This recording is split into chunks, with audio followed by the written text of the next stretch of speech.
about homework meant I needed to stay after school, and mentioning a test meant I needed immediate help. She also gave me names and numbers of other adults at the school who knew about my situation and could help if she wasn't available. Before I left, she made copies of everything I'd written in my journal and locked them in her filing cabinet.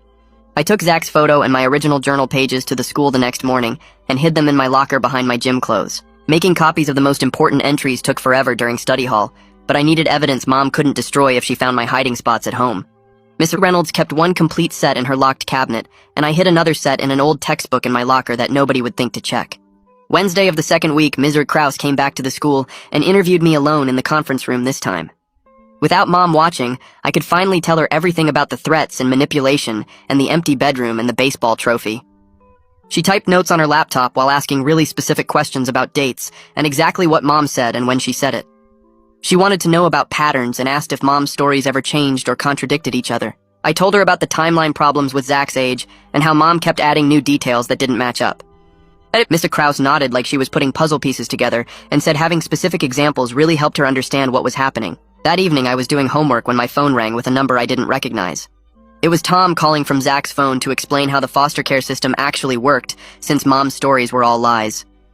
He told me that when kids age out at 18, they often end up homeless because there's no support system to help them transition to adult life. He wanted me to understand that even if CPS got involved, the system wasn't perfect, and I needed to keep building my support network with trusted adults.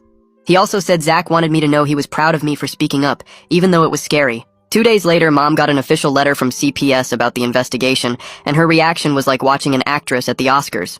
She cried huge tears while reading it out loud and kept saying she couldn't believe her own son would betray her like this after everything she'd done for me.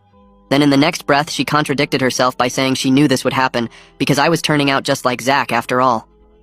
She spent the whole evening switching between crying about being a victim and yelling about how ungrateful I was. Late that night, I sat in bed with my journal and started comparing all of Mom's stories to actual dates and ages. She'd always said Zach left when I was 2 years old, but she also claimed she called CPS on him when he was 13. If he was 13 when I was 2, that would make him 23 now, but he was only 16. The math didn't work at all, and I realized she'd been making up dates and ages to fit whatever story she was telling at the moment. Everything was starting to unravel, and I could see the pattern of lies more clearly. Meanwhile, Mrs. Kraus met with Zach at Tom's office downtown, where he showed her his old CPS records with all of Mom's false allegations from 3 years ago. She told him that having 2 siblings with matching stories about the same patterns of abuse made the case much stronger. She could see Mom was using the exact same tactics with me that she'd used with Zach. Over the next few days, Mom started her damage control campaign by telling all the neighbors and family friends that I was going through a rebellious phase. She said I was making up stories for attention because I was jealous of other kids at the school or something. The lady next door